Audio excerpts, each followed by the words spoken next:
and generally just build some stoking community in preparation for the race at the end of this month.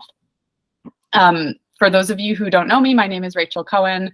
I've raced in every Overland since 2018, I think, back when the event was at Peter Voller's house in Reading. And for the last couple of years, we have hosted a women's and gender expansive clinic and the Overland pre-ride in July.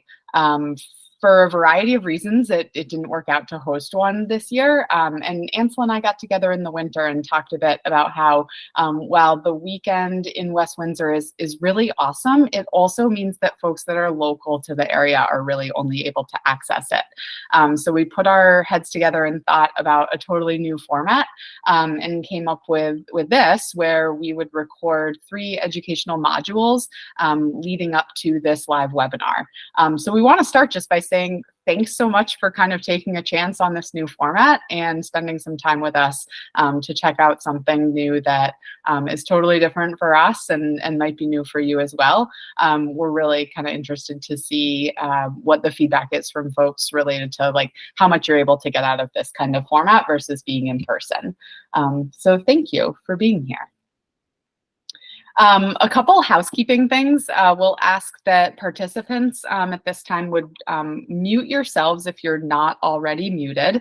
We're going to have a discussion at the end of the webinar after Ansel presents an overview of the new course. We'll open it up to Q&A and we'll do kind of just like an informal chat about kind of some big takeaways from what he presents for us. But because we are recording, we want to be sure that it's neat and tidy for when we post this to the web. That said, you can also feel free to use the chat. Keep in mind that we're probably not going to be able to like pause and answer questions in the moment, but if anyone has a question that they want to pose for anyone who's speaking, you can feel free to just jot that into the chat and then we'll address questions at the end. Let's see. So I introduced myself, Rachel Cohen, and I'm going to moderate this evening. Ansel is also on the call, and he's going to talk a little bit about the course at the end. We also have a variety of folks that have agreed to share some Overland stories, maybe some big takeaways, some special memories, or ways that they particularly prepare for the Overland, different from other events or races. So thank you to Kim Coleman, Kristen Motley, Pamela Robichaud, Sarah Lang, Caitlin Bernstein, and Sophia Bertocci. We're going to hear from those women a little bit later about what they love about the Overland. What we'd love to do now is if folks who are attending tonight, if you would just introduce yourself in the chat. So if everyone would just move over to the chat and give us your name, maybe where you live, and if this is your first Overland, say so. And if you have completed other Overlands, tell us how many races you've been at.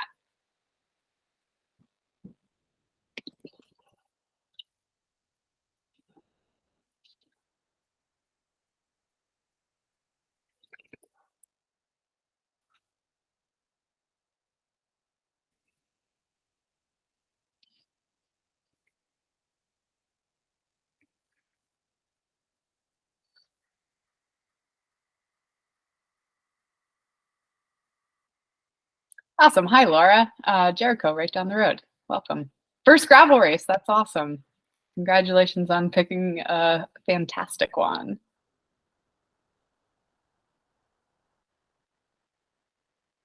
Nice. I can see Angela from South Burlington. Welcome. Still thinking of registering. Hopefully tonight will help you solidify that decision to give it a try. Ariel, welcome back for your second Overland. Heather, awesome first race. Very cool. Way to go. Same with Caitlin, Kathleen. Awesome. Awesome. Oh, this is so great.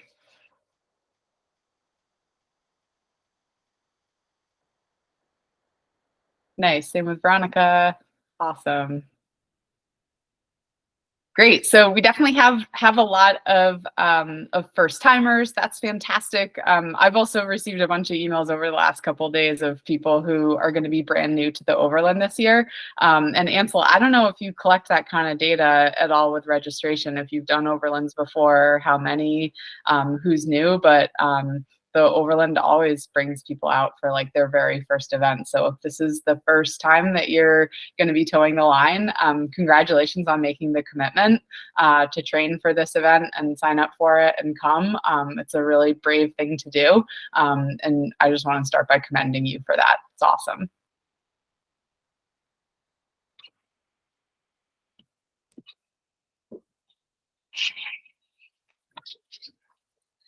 All right, so the next thing that we'll do, maybe you have seen or maybe have not, but we have published 3 informational videos, some modules that go over some different elements of preparation for race day. We talk about bike setup, class 4 roads and line choice, and then nutrition and pacing. So if folks haven't had an opportunity to access those yet and want to, I'm going to just plop into the chat right now a link to a playlist of those 3 videos for easy access. And that's also available on the Vermont Overland website. So with that, we're going to move into kind of the first thing on our agenda tonight, and that is to hear from Maud Farrell. We're psyched that Maud has agreed to serve as our keynote tonight. Thank you and welcome, Maud. Maud is a phenomenal athlete, super charismatic person, has finished second at the Vermont Overland in 2021 and 2022. So when Ansel and I brainstormed who would be a great person to share, Maud, you came to mind immediately, especially someone, you know, like lives in California, trains in California, comes to Vermont for the race. We're excited to hear some of your reflections about how you have come to participate in the Overland, what you do to prepare, and any reflections that you can share with us this evening. Take it away, Maud. Yeah, thank you so much, Ansel, Rachel, for putting all this together, and Rachel for all the effort. This is super cool. I'm really honored and excited to be a part of this and to share so many fond memories, maybe some helpful advice or perspective to so many people who are coming into this for the first time. It's so cool. It makes it like brought a huge smile to my face to see that. I will clarify that last year, 2022, Caitlin and I tied. We were tied for second. And maybe that's a little bit foreshadowing to some fond memories that, who knows, maybe Caitlin has some other ones, but certainly stands out to me as something that I really adored about the Vermont Overland. So yeah, a quick just snapshot of who I am and where I come from, and kind of my take on Vermont Overland, and I guess why this race really stands out to me for so many special reasons. So yeah, as Rachel mentioned, I actually live in California, but I was born and raised in New Hampshire. I grew up in about 2 hours from Scuttney area in Alton, New Hampshire. I was not a cyclist. I never really rode my bike competitively. I rode it down the street to the farms to check in on the cows and the pigs that our neighbors had. So bikes were kind of a late ad for me in my life. I picked up riding after a running injury. And haven't really looked back. It really became like a mechanism of seeing so much and exploring so many places. And again, that was really while I was living in California. And so when I go back to visit my family, 2 sisters who live in the Lebanon, Hanover area, and my parents, I started riding my bike, of course, and I started seeing this place that I grew up in, lived in my whole life, from a totally new vantage point. And I loved it. So New Hampshire is definitely different from Vermont. I'd say the quality of gravel in Vermont is exceptional. And you can certainly find some hidden gems in New Hampshire. But I mean, riding in Vermont is very close to, if not my favorite place to ride bikes. I think the bias for me is certainly that it's close to family. It's a place that feels very core to who I am. And the Vermont Overland really espouses that as an event. I mean, personally, my family gets to come. I do race, I'd say professionally and almost full time. I raced all over the country, everywhere from Colorado to Utah to Northern California, Southern California, Wisconsin, God, where else? Like truly all across the US, Arkansas. But Vermont is this one place where my family can be there. And again, the sort of environment, the terrain, the weather, despite being a bit brutal, is a really familiar and really beautiful place. So that to me is what makes the Vermont Overland so compelling and such an exciting event on my race calendar. I think the course is it's funny. It can be a little bit, I guess, not intimidating when you maybe compare it against some of the mileages and distances of other races that are, more this kind of big fanfare about them. But Vermont Overland is actually one of my favorite courses because it's really genuinely and truly what I would define as a gravel race. It mixes the sort of beauty and I wouldn't say like easiness, but that smoothness and that refinement of smooth gravel roads that are beautiful and tree covered, while also throwing in the technicality that really makes New England such a hard and amazing place, which is those class 4 sections. And basically the no pavement. I mean, you can kind of see it on the ride, the GPS, and I'm sure Ansel is going to go through it. But, if you look at this race, it's like 95% dirt. And that is different than a lot of races out there. So yeah, to me, it's just really stands out as kind of a calibration of gravel in my mind. And so for those of you who are attending this for the very first time, like, you're almost starting on the good end. It'll be hard to, I think, match the quality of the riding at other events. So yeah, Rachel, you had mentioned a couple other points. I'm happy to share maybe some specific memories from past Overlands. But yeah, is there anything else you'd like me to cover? I can talk a little bit about maybe my bike or some of those Yeah, I things. was wondering if you would talk a little bit about like how you prepare your gear specifically for the Overland. Yeah, for sure. And the module that you put together, that Rachel put together, if you guys haven't watched it, is awesome. It's so approachable and really straightforward and clear about what to think about. So yeah, I definitely during the year actually go back and forth between riding maybe more mountain bike versus gravel bike. I find that, again, Vermont Overland really strikes this wonderful balance of being really accessible on what we call like a drop bar gravel bike. But with that being said, I think it's more important, I think Rachel, you mentioned this, to ride the bike that you have.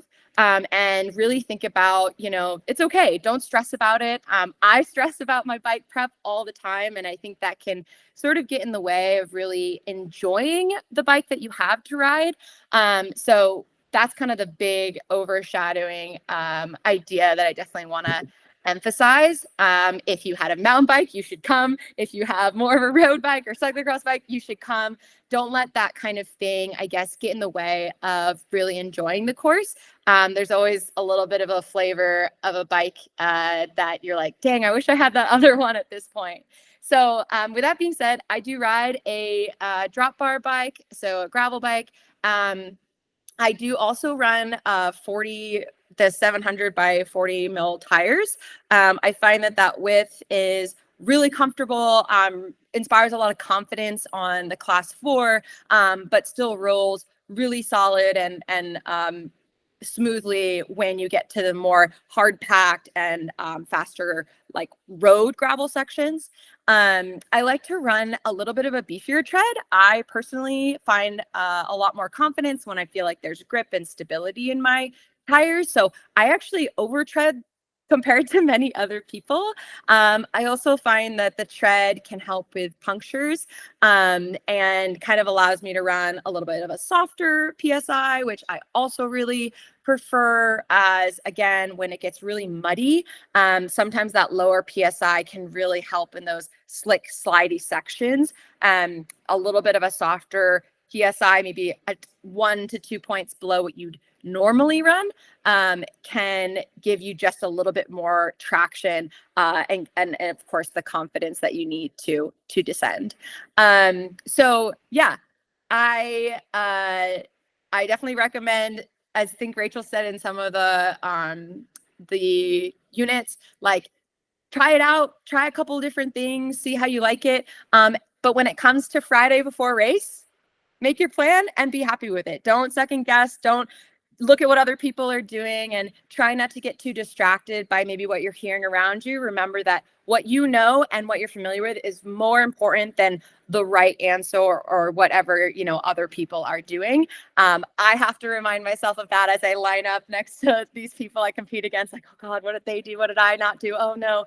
But really remember that whatever gives you the confidence and comfort that you need to get through the day or to compete or whatever it may be, trust in that and be really confident in it. Someone asked, how does my Overland pace compare to if you were riding on the road, trying to estimate what my pace would be? Yeah, it's a good question. And it's a good way to kind of calibrate your effort. So I'll speak a little bit generally and then share a little touch of my own. So I think generally gravel is going to be a little bit slower, right? You have wider tires, a little bit more resistance on the road. And so you're likely going to have a slower pace. But you also have to add in the factors of climbing. This is a really, really, really climbing course. There are no flat sections. That's what makes it so special and so incredible. Like, I can't emphasize enough how unique it is to have a course like this. So yeah, this was right before I got off my bike. Don't let this picture fool you. I also walk class 4 sections. So the pace can definitely vary. For me personally, I actually race faster on gravel than I ride on the road. But that's not a great calibration metric. I think with Vermont Overland, my pace has been somewhere of like 15 to 16 miles per hour. But to me, that's not as important as kind of thinking about effort, and pacing. And again, like, Rachel's units are super, super full of juicy information for how to think about that and how to remember that your pace relies on your calories and nutrition, and then vice versa too. You want to be able to pace yourself so you can continue to feed yourself. But yeah, I think the estimates for pace is probably, I would love to hear others validate this, maybe like 10 to 15% slower. Because then you add in, the elements of racing and being around people, and that excitement can really push you to go a little bit faster than you could when you were alone or just training. So even though you lose a little maybe with some of the gears and conditions, you maybe gain a little, because racing in a big group or riding in a big group is super exciting. It's really energizing. And so you kind of lose a little and gain a little, but definitely take in some more data points on that question. So yeah, I guess not to jump ahead, but I will say last year's was just super special. One thing I've been really loving is the number of women that have showed up to the start line, especially in the pro fields. We have had so many incredible talents, and it's so humbling to stand on the line amongst people that I've looked up to and watched race for years and years. And so the racing with, yeah, oh God, you're gonna make me cry, with other women, and really having people to not just, be friends with, but to really like compete against, and know how strong they are, and to watch yourself compete is really, really special. So my fondest memory was last year, riding with Caitlin, going back and forth. She was passing me on all of the descents. I'd kind of climb up to her and try to hang with her. And we were going back and forth until the finish line, where we were like, you know what? We know how well we did. We know our effort. Like, let's finish together. And that just was such an Overland moment for me. So Yeah, hopefully that was helpful. I'd love to share more, but I'll pass it on to some of the other women who are going to share more stories.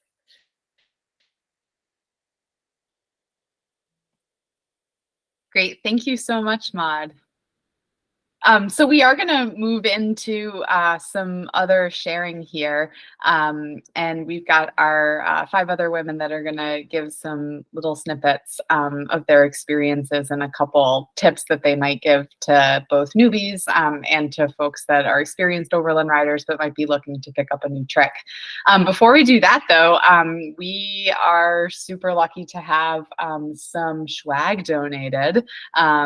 As some giveaways. So I'm gonna go back to my online teacher days and do like a random generator here and see if we can get some stuff out to you. We've got 4 fancy Velocio wallets, which I actually just started using one, and it's like bigger than a normal wallet and you can like fit other stuff in, so that's exciting. I've got 4 of those. I have 1 coupon for any pair of Jolbo glasses that you might like.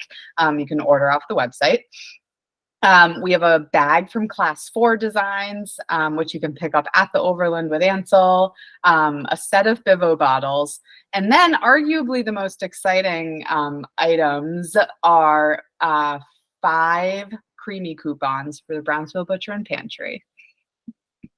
All right, so the first winner is going to be for a Velocio wallet, and that is going to go to Linda.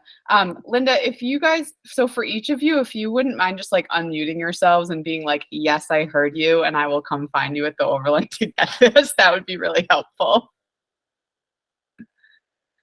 Linda, are you like here and accepting of your prize? No. Going once, going twice. Linda, I'm sorry.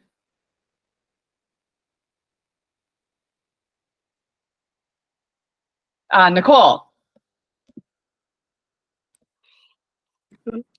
I'm here. Thank you. Okay, great. Okay, awesome. So Nicole, just come find me like when you check in for the race. I'll be around and I can get you set up with your prize. Let's see. Next.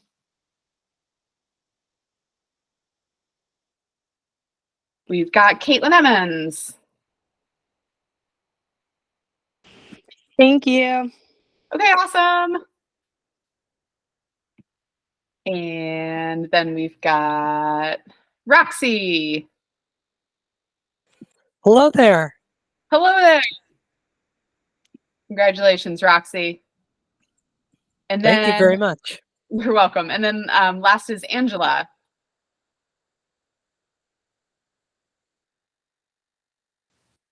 Do we have Angela? Hello. Sorry, I lost internet for a minute. No worries. Angela, you won a Velocio wallet. Oh, cool. Thanks. You're welcome. Just come find me at the race and we'll get it to you, okay? Okay, cool. Awesome. The Class 4 Designs bag is, and I apologize if I don't pronounce this right, is Argyle on the call?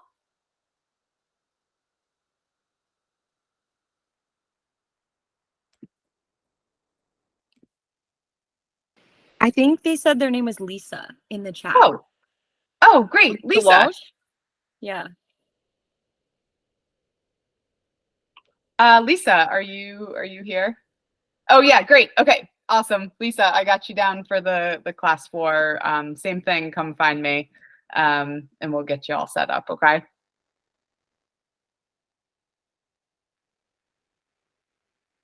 All right. Caitlin Emmons, you're a winner again. Oh, thank you. Caitlin, come find me, or actually shoot me an email after, and I'll get you set up with the Julbo coupon, okay? Awesome. Thank you. You're welcome.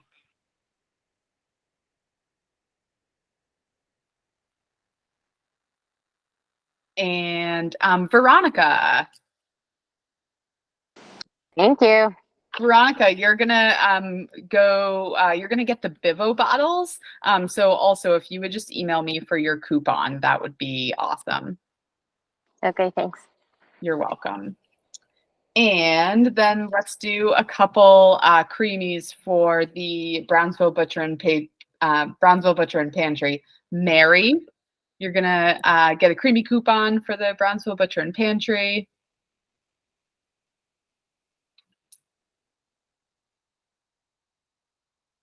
And chance, is it? what's that?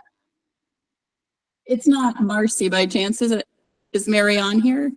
Oh, maybe it's Marcy. Marcy, it must be you then. And I must have just typed your name in wrong. It's Sorry. common. I wasn't sure if there's a Mary. No, I did it all manually while Maud was talking, so I must have messed that up. Awesome. So Thank Marcy, you. and then Heather and Kathleen for creamies. That's me. Thank you. Okay, great.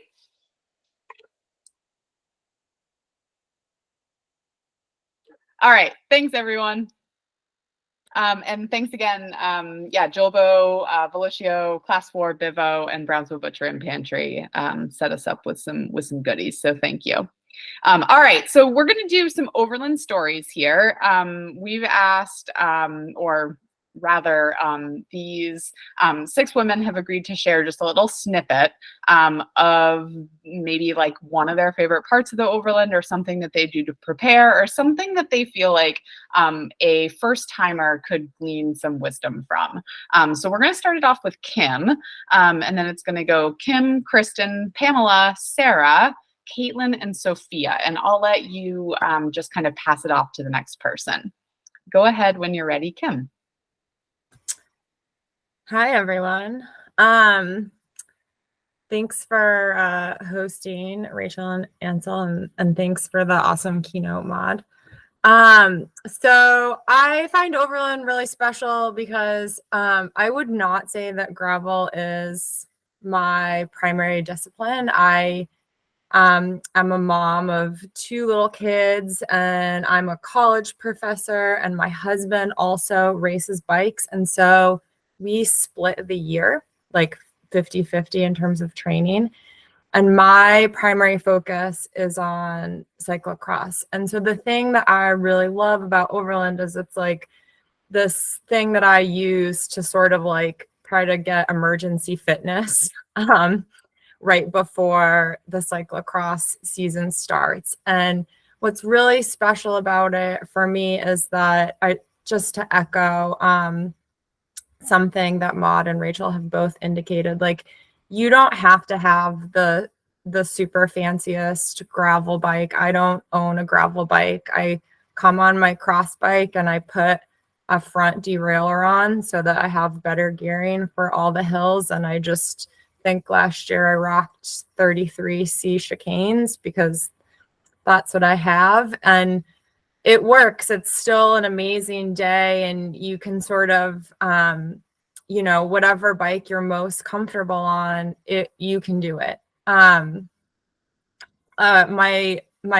most salient memory from last year, I was texting Rachel before this to just like screen this, is that I did lose all 3 bottles out of bottle cages and pockets last year on just like rough or rowdy descents. And so my big tip for beginners is like, 1, tighten your bottle cages, because you don't want to then be like, well, now I got to race 50 miles without a bottle.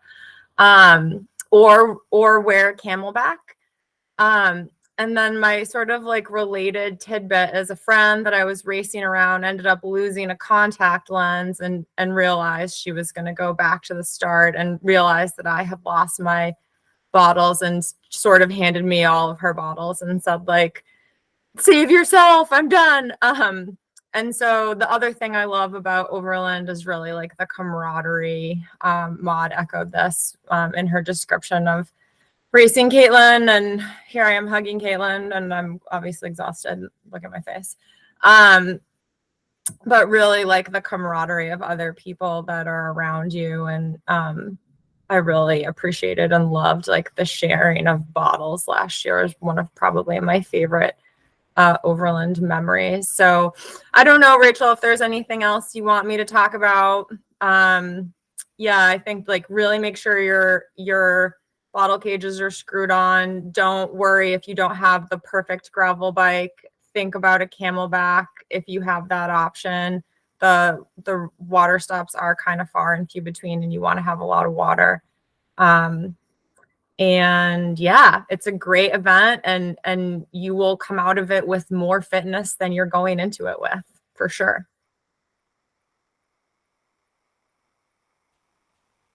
And I can't remember who I'm passing off to. I've already forgotten. Kristen Motley.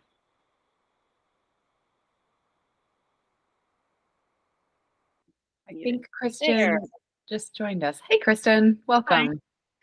Can everyone hear me okay? I'm not muted anymore. Great.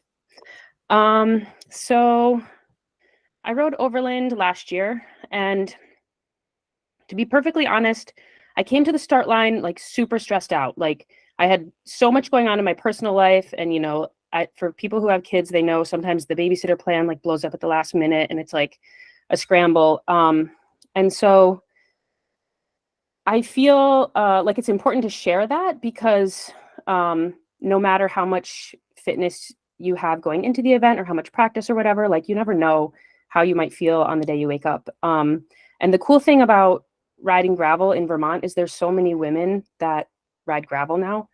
And so you're guaranteed to like see other women out on course. And so I was like, fine, you know what? I'm not going to like race it today and ride my hardest. I'm going to go out there and like ride with as many people as I can, see who my friends are out there, and just talk to other women on course. And it ended up being an awesome day. I ended up riding with people that I know, but in other events I've done in Vermont, I've met people who then become my riding buddies. So kind of like whether you're racing your heart out or whether you're just like in it to finish, regardless of what your goals are, I think the really cool thing about Overland is you're going to see other women on course. And I really encourage you to like just say hi. And even when I'm like really racing, if I notice that I'm sticking with somebody or like, we're leapfrogging or whatever, finally I'll be like, hey, where are you from? Or even just like a small acknowledgement that you're out there together is really cool. And sometimes you might not have a huge conversation to the finish line. Maybe you won't at all. You'll just be kind of riding on each other's energy. But having ridden gravel in other parts of the country, I can say that it's pretty unique how many women are on course in Vermont events, and that's so cool. I'm trying to think. My favorite part of the Overland courses is the technical class 4 sections. And when I'm riding with people and who are like learning to ride technical gravel, a lot of people, their instinct when they're scared and they're doing something technical is to squeeze their butt cheeks together. But that is not what you want to do. I'm always like, no, you do a Kegel and don't squeeze your butt cheeks together because that like disengages your abs. Pamela, who's the PT, will correct me when it's her turn when it's her turn if I'm off on this. But you do a Kegel and it like activates your abs from the bottom up and gives you kind of like that stability and grounded feeling, center of gravity on your bike. So if you're on the class 4 and you get sketched out, do a Kegel and take a deep breath and you'll make it through.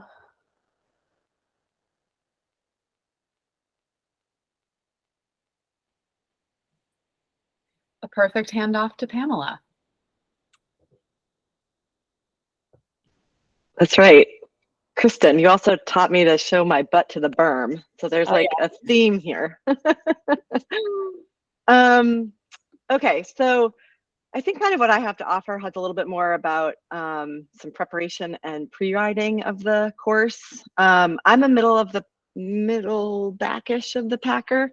So Overland to me is a pinnacle event in terms of climbing and distance. If you look and you say, oh, something's going to be about 50 miles, that's one thing. But when you either move to Vermont like me, or you appreciate what Vermont is, it's really more about looking at the climbing that you have to do than it is about the mileage. So that's for the people who are trying to figure out road paces versus what's it like to ride in Vermont. Vermont's known for that 1-to-1 ratio of climbing to vertical feet, but I mean of miles to vertical feet, and Overland is more. So it's hard in that regard. I think one of the best, so I've pre-ridden it a few times and I haven't completed it on race day yet, but they're kind of okay stories. One was I just couldn't make it at the end, and the other was a couple of years ago when we had that rain at the start. My bike kind of turned itself inside out at mile 3 on the first class 4, and I just said no thank you. I do these things for fun. I'm not making money. I'm not winning anything. I like my bike. I want to be able to use it more. I had already pre-ridden it that summer, and that was like such a joy. And I took this really funny video of myself, and like my glasses are sideways, and it's like my mom says she watches it like every week, and I'm like, well, that was fun. Like, I'm gonna go home now because that to me is joy, and continuing on is not joy. And similar to giving away bottles, like I had passed so many people that already needed tubes and tools and fuel and all this stuff. So when I went back those 3 miles and there was just carnage all over the place, I was really happy to be like, take my stuff here, go do it. And some guy came up to me at the end. He was like, thank you so much. The tube you gave me saved me. And otherwise I would have had to like quit. And so that camaraderie is very real. I think the other thing for me to keep in mind regarding, I mean, those videos Rachel put out and Ansel are really, really good.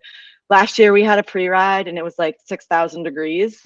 And it was all about snacks and water. Like whoever said that water stops are spread out, it's really up to you to bring what you need. Don't try to go shopping at an aid station. Bring what you need to get yourself through the day. This is not an endorsement. I just happen to have a Wahoo. I have all year round, I have 45-minute reminders and 1-hour reminders to eat and to finish a bottle. And on that super, super, super hot training day last year, it kind of came down to me and one other person, then we picked up some other people along the way. And we were just like clockwork with snacks and water, and we totally got it done. And we felt really, really proud of that. So that was, if this is a new terrain for you and a new event for you, and this kind of ratio of climbing to mileage, really pay attention to your nutrition and don't just depend on the aid stations. I think that's kind of it. Oh, my start. Okay, for those of you who haven't done it before, like my start strategy, I'm not up at the pointy end. I like some space. I don't want to be last, but I like kind of getting towards the back quarter maybe, so that I could ride my own pace and feel safe with the people around me. And I think with that comes like, oh, there's a really strong community here. Oh, you're riding with friends. Oh, I know you. And then kind of establishing like, do you guys want to stay together? Do you not want to stay together? Like, this is a long day. And I want to make sure that my advice to everyone is to ride for yourself. So whether that means you're going to stick with somebody, regardless of how the day goes, do that and make it known. But I feel like sometimes as women, we're tending to be like, well, I didn't want to ride away or whatever. And like, my advice is to just, whatever your goals are, verbalize them and stick to them and own it and have fun.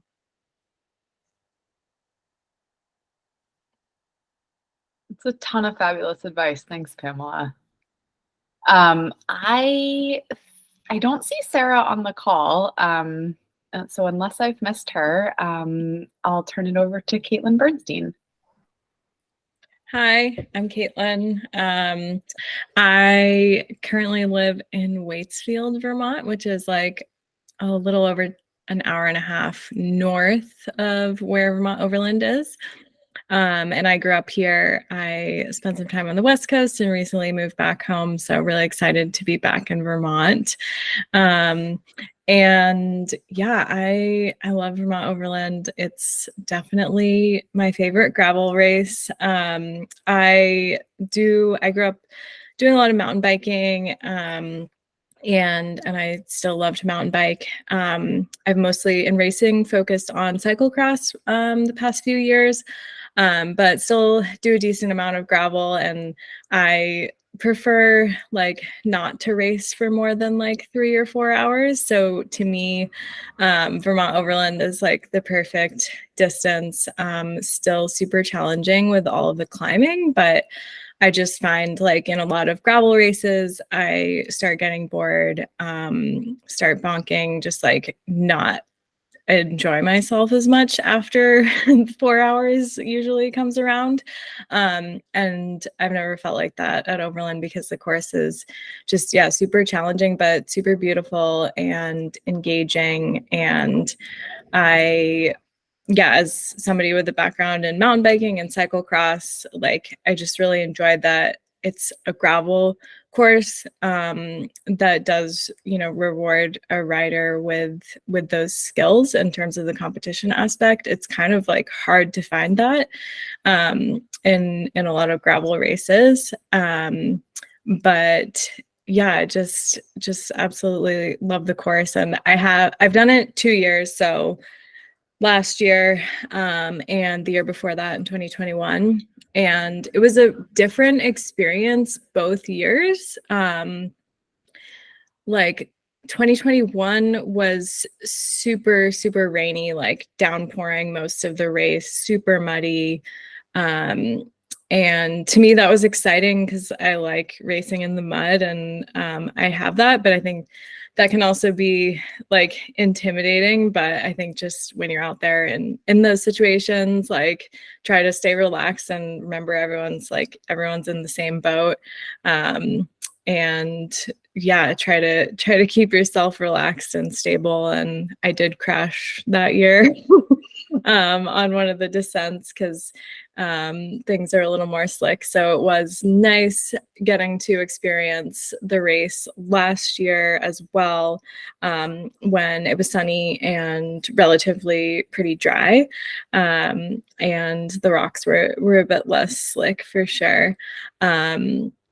Still plenty of challenging terrain. I also just had a different experience each year in terms of who I was riding with. Like the first year when it was raining, I was by myself a lot, but it was really interesting to see like the women's, like at least for the podium, the top 3 women, like we basically from the first climb like stayed in the same positions all day long and never really saw each other. So it was a bit more lonely, but did have some guys to ride with, as opposed to last year when I did get to ride with Maud a lot. And even though we were like yo-yoing back and forth and trying our best to drop each other, we kept coming back together, which ended up being super fun. And as we mentioned, like we just had such a good day out there racing. And I think we're both really competitive, and it's not something we like would normally necessarily do, but we kind of agreed to finish together because it just had felt like such an epic day already. And we were both happy with that and just having shared that experience. So, and yeah, we did share like nutrition. Like I was running low on food, she was running low on water, so we helped each other out.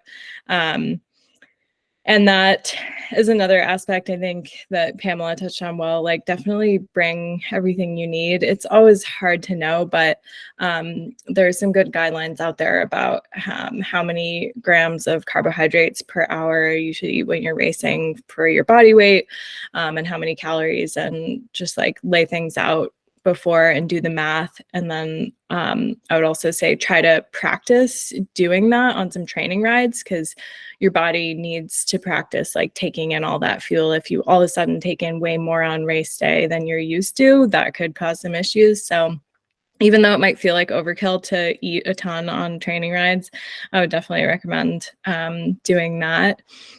And I think the Camelback is good advice just because it is, you know, a rougher kind of course in a lot of areas. And with the climbing and descending, it's just sometimes hard to reach your bottles, or they could fall out. So although I did not race with the Camelback the previous 2 years, I'm definitely considering it.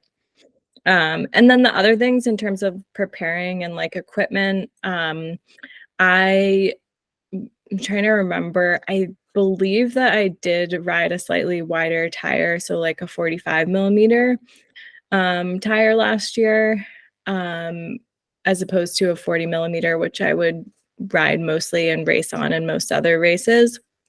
And also agree with Maud's like advice of, you know, having some tread, especially if it's raining. It's better to have a little tread. It's not going to slow you down that much on the smoother sections, and you could really be missing it on a steep, like slippery climb.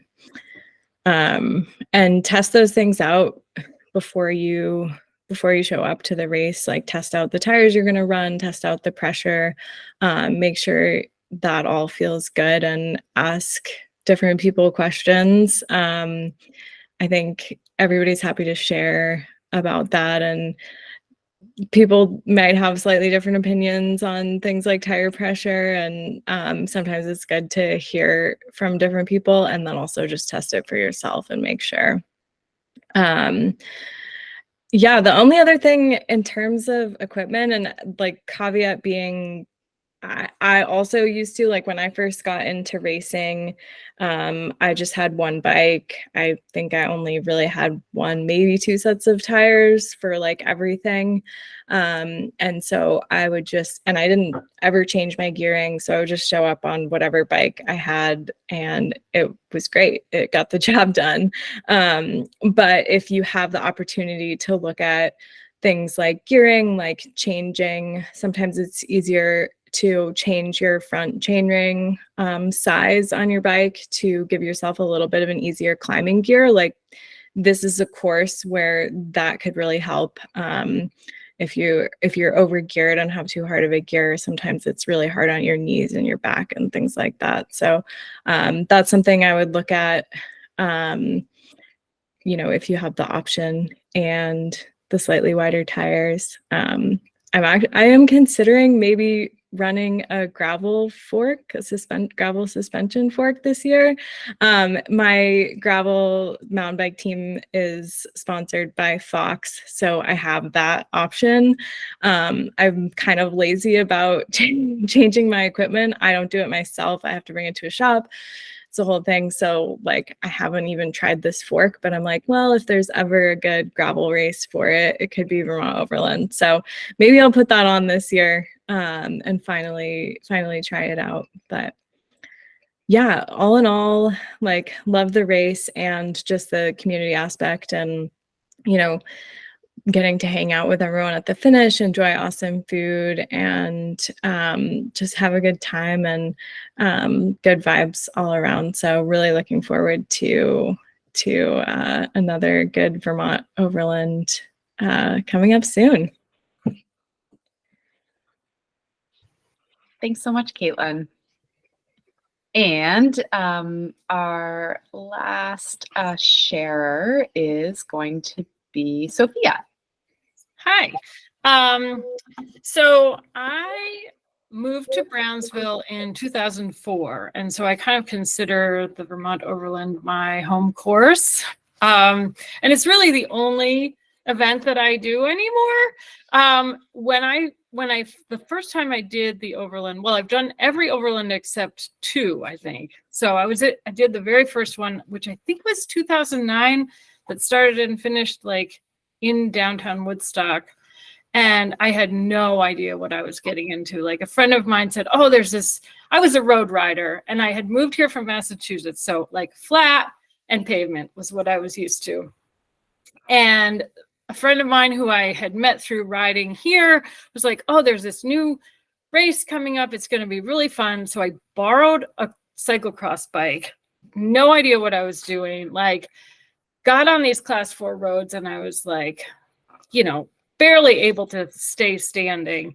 And it was really fun and I was totally hooked. But at the same time, like, I really could have been better prepared. And so I'm really psyched that Ansel's doing these information sessions, because I think, like, had I known a little bit more, I probably would have performed a little bit better.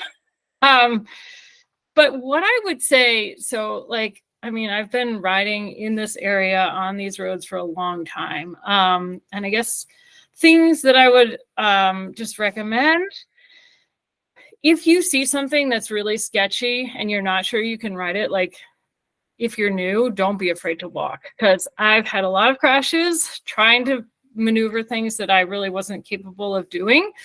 I know that Ansel always says this race is won on the uphills, not the downhills. And that is so true, especially this year. It's really wet out there and slippery.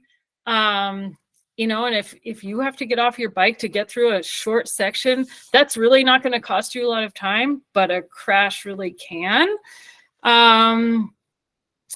I would also say, I ride now a gravel bike, and I run 42, 700 by 42 tires, pretty knobby. I like to have a lot of tread. So I would say, like, the widest tire you can fit on your bike is probably the best, especially for this year. And then if you are able to set your tires up tubeless and run a low pressure, that's also going to be a big help.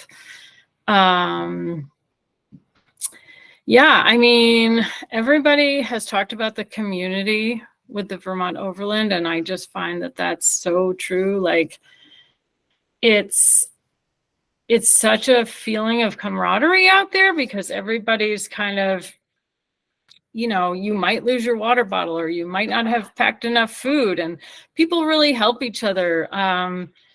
If you're not way up in the front really trying to be on the podium, talk to the people around you. There are so many interesting people that come here from, like, all over the country, and it's really cool. Yeah, I guess that's my advice. I hope people have a really great day.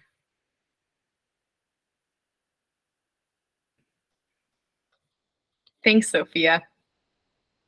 All right, so we've got a couple questions in the chat that discussion from you, Sophia, started to spark some questions related to, like, the road conditions, being a local right to the course. I'm glad that you kind of put us in that direction, because the next thing that we're going to do is have Ansel give a course overview.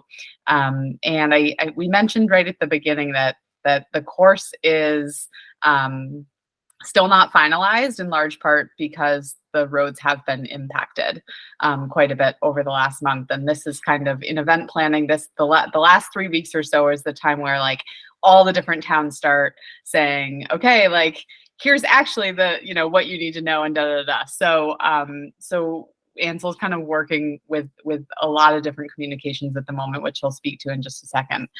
Ansel, I'll hand it over to you, and then I'll kind of monitor the chat here for questions that come up.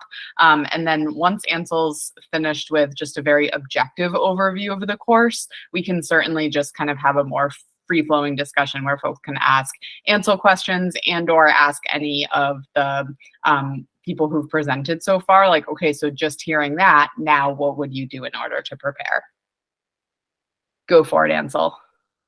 Sweet. Thank you, Rachel, and thanks everyone for joining. I know everyone's muted, but, like, I just want to give, like, a silent round of applause for Rachel and everyone organizing this, because, like, I honestly did not do much other than film and do the other event planning stuff that I was already going to do. So Rachel's been a massive, massive, massive help in getting more women at the Overland, and we're super, super, super grateful.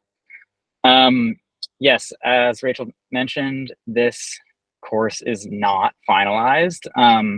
What you're going to see today is probably very, very, very close, but and we will send you this link in, like, a follow-up email, and I can drop it in the chat, and you can study it yourself. But I always tell everyone that they should really like anything in event promoting can kind of like change last minute. So like even if you think you have the final version of the course, I highly recommend like the night before or the 2 days before you get to the event, just download the final version that we always send out in email communications before the event. So just pay attention to the email and you'll end up having the finalized version.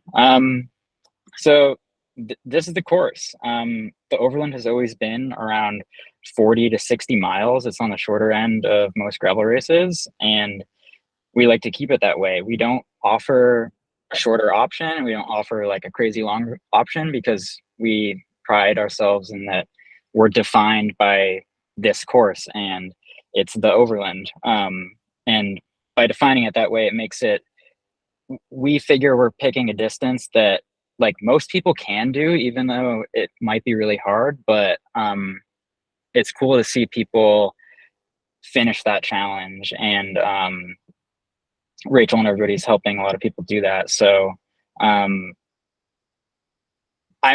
fairly confident that anybody can do this. It just takes effort and a little bit of preparation. And because it's one course, it becomes a little bit more iconic when you do complete it. So we're excited about that. This will be the third year that the event starts at Scuttney Outdoors, which is right in downtown Brownsville. The history of the mountain is really cool. The town basically bought the mountain when the mountain, it's an old ski area, it hit hard times, and ever since then it's been like kind of revitalized by a Scuttney Outdoors and a Scuttney Trails Association. So those are the charities, some of the charities that the event benefits, and it's just a really like, we are so lucky that we can host the event there because it's beautiful and there's tons of space and it ends up being a really great host venue. But yeah, let me just jump into the course, and I'm just going to walk through kind of like start to finish and then talk about the class 4 roads and all of the data, and then we can just like answer questions. You start right at a Scuttney Outdoors, pavement for the first basically 2 miles until you take your first left turn here onto Shedsville Road. And this is all like pretty gradual climbing, easy, nice, easy, mass start. It's all on pavement. The roads are really wide. We have a police rolling enclosure. So the riders have both sides of the road, and there's plenty of space. And then it's one of our philosophies is always putting a climb as soon as possible in the course just to help spread out the group. And it really works well. Like pretty much 1, 2, 3 miles in, the group will have separated and you'll be in groups of like 5, 10, 20 riders, and it's pretty manageable. So even if you do feel kind of crowded at the start, just know that very, very quickly going up the first climb, it's going to spread out. So yeah, then you're on gravel for the first climb. You take a left onto Bible Hill. There's a beautiful view here. At right around 3.5 miles, you have the first descent into a sweeping right-hand turn. And that road transitions from Bible Hill to East Row. And then this is a pretty steep climb up through here, headed into the first class 4 sector. So this is a big change from last year. Last year, we just came straight through here, went through the covered bridge, and then went through a Scuttney notch. But this year, we're adding this climb before we head to a Scuttney notch. And we think it'll help spread things out even more. Plus, it gives us more mileage in the town of West Windsor. So East Row is, I'm going to try and find a photo of it. This photo is like the very start of that class 4 section, right around 4 to 5 miles into the course. It's a steep ledge.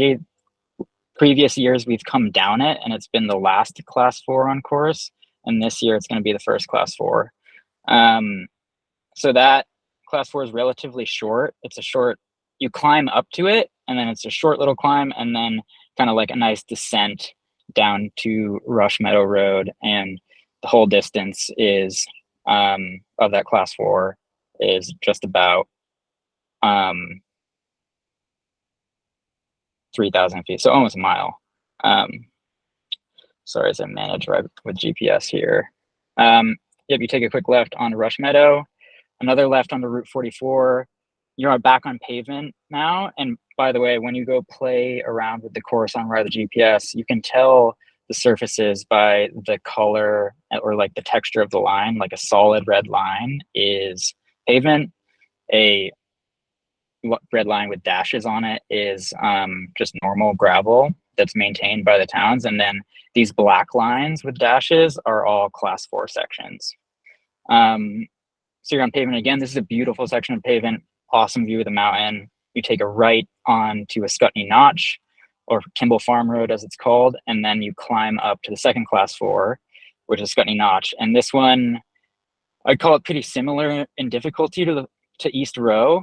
And you climb a little bit and then you very quickly descend. It's a steep descent, but it's not quite as technical as the climbing portion of this. So then you descend out of there. You are on pavement for an extremely short amount of time here on 131. Back onto gravel onto Little Ascutney Road. Now we're about 12 miles in. And by this point in the course, things should be super spread out. You've done like a solid amount of climbing already, and you should be getting into a good groove. This next climb, once you cross Route 106 here, you go straight up Tarbell Hill, and that's a solid long, like 10 plus 20-minute climb, depending on how fast you're going. So pace yourself. But it's beautiful. It's right along a brook. And then this is kind of like the next change from if you did the event last year. Instead of taking a right here, we are going back to a 2019 version of the course where we just go straight. And it's just called East Road, actually. That's why I can't remember the name. It's a pretty gradual road with good views to the south. And then you take a right where you start climbing again, kind of towards the top of Reading, where we're gonna see an old class 4 that we used in 2019. It's called Town Farm Road. And I wish I had a photo of it for you, but it's probably the longest section of class 4 on this course. And it's really cool. You enter it past an old farm, then you descend a bit. It's kind of like rocky, ledgy, and then it flattens out and it just kind of like rolls and rolls and rolls and rolls all the way to the top of another hill before you descend into like the center of Reading, and where the first aid station is, which is at the food shelf. It's the Reading West Windsor Food Shelf, which is the other charity that the event promotes and benefits. That aid station is right around mile 21. So the front of the race normally averages around 20 miles per hour, and then just like beyond that. So I would recommend like planning like hour and a half to 3 hours in to hit that first aid station. That aid station is stocked with Untapped. We're hiring the Brownsville Butcher and Pantry this year to cater a lot of the aid station foods. So we're excited about that. In addition to Untapped, and then water and hydration stuff as well. So you leave that aid station and you continue to climb again, staying in Reading before you hit probably the hardest class 4 on the course, which is Rich Trail. And it's a really, really steep technical climb. Those photos of Caitlin and Maud, I'll go to the photos in a second. It's a really cool section of trail, but it's probably the most challenging. Like I would say maybe only 5% of the riders can ride the climbing portion of it, which I think this photo is of, that's Maud, and then this is Caitlin.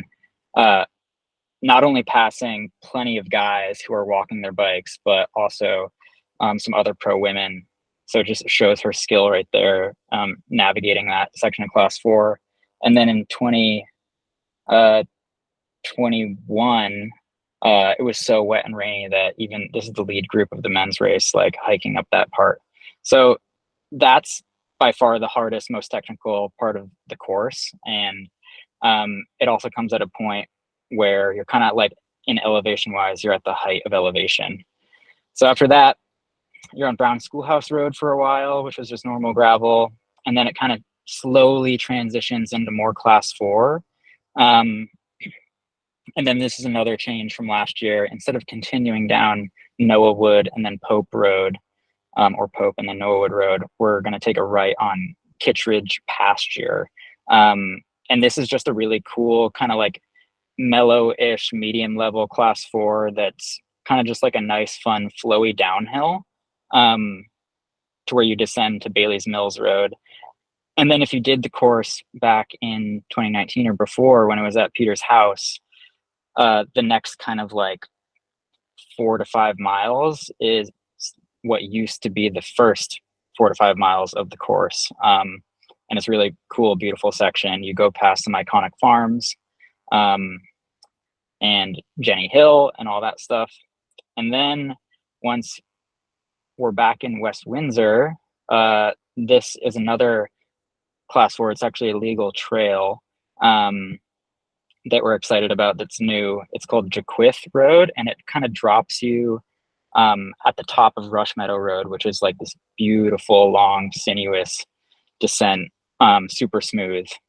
And then that brings us, you descend that road all the way, almost the entire thing, until you actually reach my house, which is where aid station number 2 will be. And that's going to be supported by WAMBA out of Woodstock Area Mountain Bike Association. That comes pretty much exactly 20 miles later at mile 39-ish. So both aid stations on course are about 20 miles apart.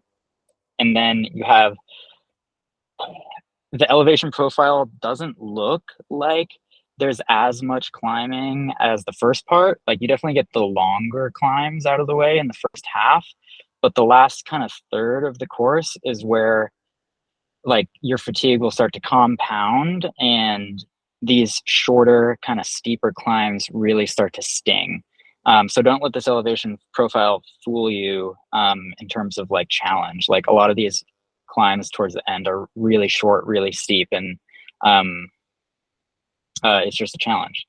So yep, you climb out of aid station number 2 up Bannister Road, do a little bit of descending before you take a left onto Cowshed Trail. That's another beautiful road in West Windsor. I'm sure Sophia is just like, wow, this is a very different course than I remember.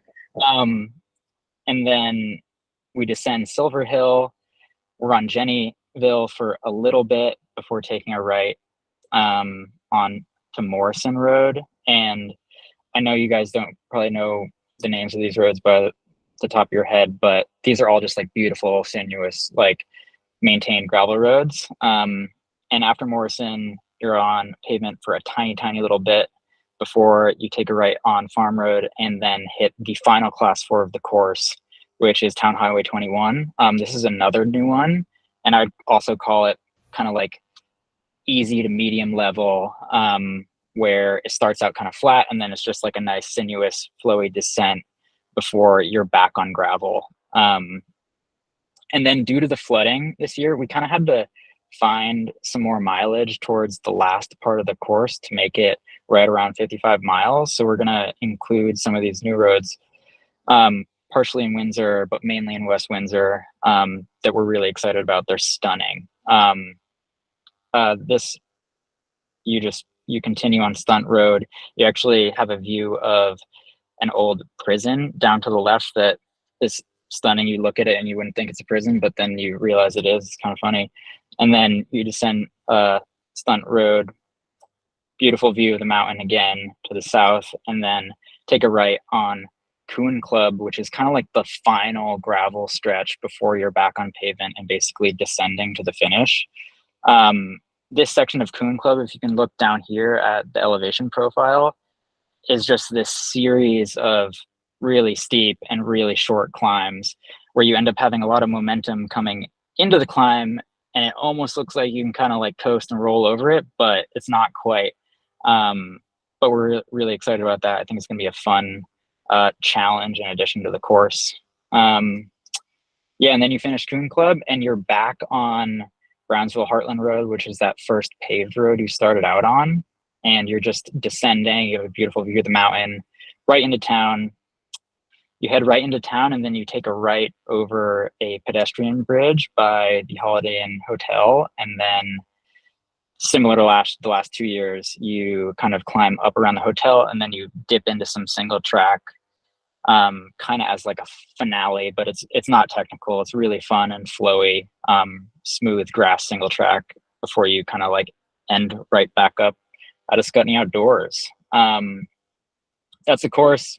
It's about 56 miles. It's about 7,000 feet of elevation gain.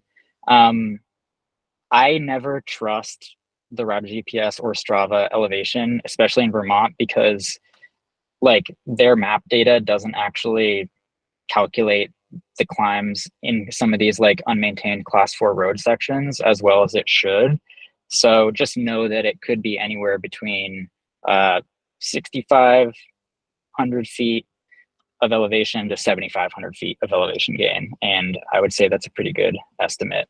But yeah, overall, that's the course. We're really excited about it. And I can pass it back to Rachel. Or if anyone wants to ask me questions or anything like that, I'm really excited to answer them. And yeah, we'll send this link to everybody as well so that they have it and can scope it out themselves. Awesome. Thanks, Ansel. That's fabulous. Yeah. I wanna create some time for anyone to ask questions that might want to ask Ansel while he's here, or any of the other women that have shared tonight. So I think that what we'll do is, being mindful of time here also, just move into a little bit of Q&A.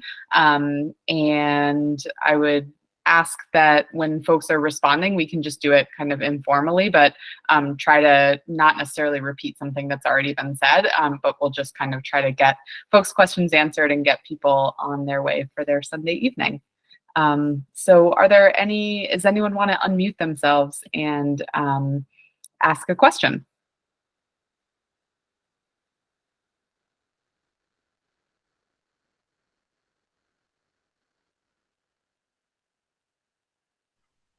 People can probably drop stuff in the chat too.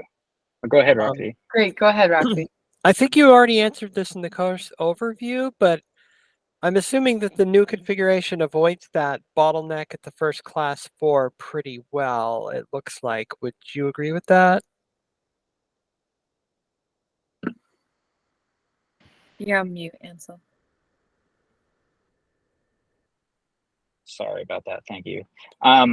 Yes, Roxy, that's definitely the hope. And this is kind of like the third attempt to make sure that that bottleneck doesn't happen. The first year we basically came out, rode on Route 44 and went straight up Ascutney Notch. And towards the back of the group, there's a big bottleneck here on that first class 4. And I think the rain had a lot to do with that. Last year we added the climb up Brownsville's Heartland Road and then Shedsville and then Bible Hill. And that definitely helped a bit too. But this year, the goal in this is basically more mileage in West Windsor, incorporating East Row in a really fun direction to ride, and like another layer of climbing before we hit Ascutney Notch, because that gravel climb up to Ascutney Notch isn't really that steep enough to really spread things out. But the climb up to East Row is, and you only hit that class 4 after you've been climbing at like 20+% for a while. So that's the hope. But yeah, I guess we'll have to wait and find out as well. Sophia, I saw you nodding a lot there. Your reaction to the new course there is that you're feeling like it'll spread out pretty well. Oh, definitely. Especially going up East Row Hill. I mean, it's a really long, steep climb, and then you hit the class 4, which is uphill. I think it will definitely spread out quite a bit.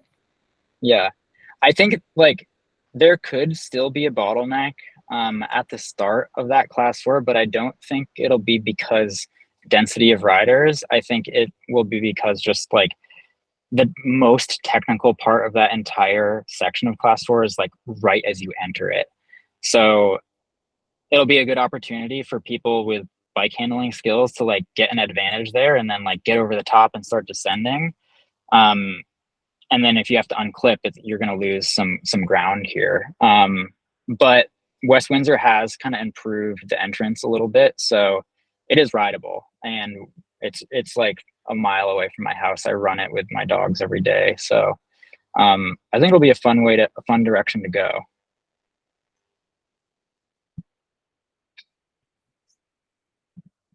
And so I counted 7 class 4 sections. That's correct if you don't count the last little bit of single track, which is just kind of like a fun ending. Yeah. And then Sophia, as you were talking, I actually thought of like, I wonder if it would help maybe if someone were to chime in to think about like any advice that riders have for folks who might feel intimidated about a bottleneck, or like anticipating like, gosh, am I going to be around a lot of other people and what should I do? Like, what's polite? What's the right thing to do if you find yourself like, oh gosh, I'm going slower than the riders around me, or I'm not really sure what to do? Does anyone want to chime in with kind of like some words of wisdom surrounding that scenario? I mean, I would say just don't worry about it too much, because it's likely to happen. Like, even though, you know, there's climbs and things will be more spread out, like somebody could mess up in front of you, like, and it could just be like there's one good line and 5 people going into it at the same time. So like you might have to put a foot down, which is frustrating. And but I think just like stay calm and like just, yeah, you don't need to like pull over and let everyone by you. Just kind of hold your line, and you might have to go slow, but just let people get onto the good path and hold your line without moving. You don't need to move over and let people by, but like keep going. If you have to put a foot down, don't worry about it. Like if you have to get off your bike and walk, it's fine. People around you are going to be in the same boat, and like ultimately it's such a long race that like it really doesn't matter, I think. So don't worry about it is what I would say. And if you're in the second half of the race, it's like you're definitely off your bike and walking and waiting. So like make a friend, keep it joyful. It's fine. You'll get back on your bike. Yeah.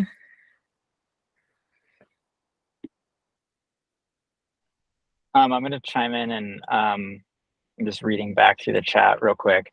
The like West Windsor kind of did pretty well in the flood in consideration to like some of the stuff farther west from us. Did get hit pretty hard. Like we've definitely had to make a lot of changes because of the flooding. But all the like maintained gravel roads are in pretty good shape. And then I would just say that like you could expect pretty much all of the class 4 roads to just feel wetter than normal. It's just been such a rainy summer that with the heavy tree canopy and cover in a lot of these like class 4 sections, even if we have like a week or two of sunny weather, they still might be damp just from the amount of rain we've had. But the only one that is like visibly worse, I would say, is Rich Trail. And it was bad to begin with. So like it might be a short hike a bike section for everyone this year, which is fine.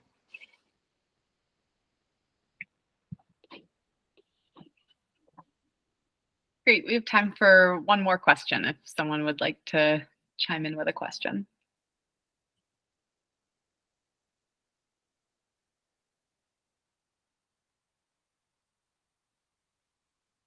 All right.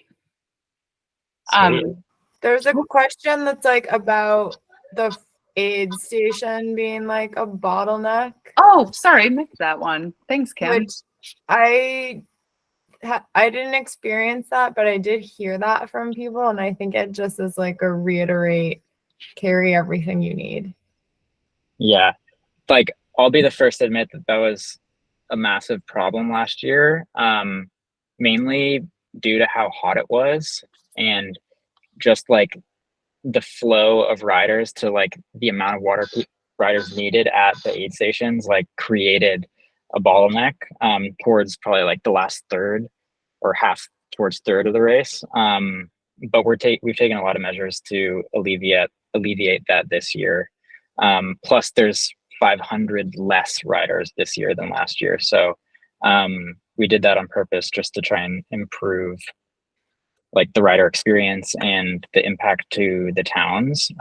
So we're at around 1,000 riders this year. And we also think that'll help all the bottlenecks possible situations, either on course or at aid station. So we'll have to see and find out, but I'm pretty confident that it'll be okay. But I would agree with Kim. Definitely, like, it's way better to be self-sufficient than have to rely on an aid station, in my own experience.